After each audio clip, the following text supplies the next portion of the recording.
Dhanashree developers चे जे मालक आहेत शंकरराव बोरकर आणि त्यांचे चिरंजीव आहेत ते हे बेसिकली हे फिर्यादी आहेत आणि ह्यांनी एक पॉवर ऑफ अटर्नी दिली होती.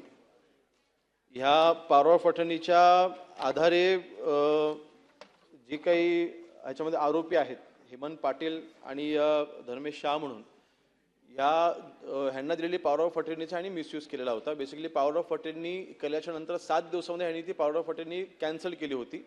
परंतु त्या कॅन्सल केलेल्या पॉवर ऑफ अटर्नीच्या आधारे देखील ह्यांनी काही तिथे काही साठेकरा त्यांनी तिथे केले त्या जमिनींचे आणि त्यामार्फत त्यांनी काही तिथे खरेदी खतं देखील केली आणि त्यांनी त्याची विक्री केली. काही जमिनी ह्यांनी स्वतःला दिलेली पॉवर ऑफ अटर्नीचा वापर करूनच त्यांनी स्वतःच्या नावाने करून घेतली.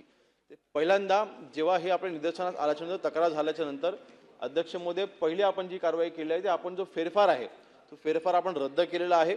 त्यामुळे जे मूळ मालक आहेत त्यांचं नाव ह्या जमिनीवरती पुन्हा हे तिथे आलेलं आहे. त्यामुळे फेरफार आपण रद्द केलेला आहे. 2 विषय आता ह्याची माहिती घेत असतानाच एक माहिती समोर जी आलेली आहे की आता ज्या तक्रारदार होते आणि फिर्यादी जे होते किंवा जे आरोपी होते आता त्यांनी कोर्टामध्ये स्वतःहूनच त्यांनी एक कन्सेंट टर्म्स आणि कॉम्प्रोमाइज टर्म त्यांनी एक स्वतःच फाईल केलेली आहे. म्हणजे जे ह्या तक्रारीच्या अनुषंगाने त्यांची कोर्टामध्ये सेटलमेंट होण्याच्या बाबतीमध्ये त्यांनी स्वतःच तिथे इनिशिएटिव्ह घेतला आहे. मला वाटतं ही सेटलमेंट त्या दोन्ही पार्टीमध्ये आता ही होते आणि याच्यामध्ये जी काही रक्कम दिसते ही अर्थात आपण जेव्हा व्हॅल्युएशन करत असताना जी मार्केट प्राइस आपण पकडतो परंतु आता हा जो काही व्यवहार झालेला होता तो त्या पॉवर ऑफ अटर्नीच्या आधारे त्यांनी केला होता.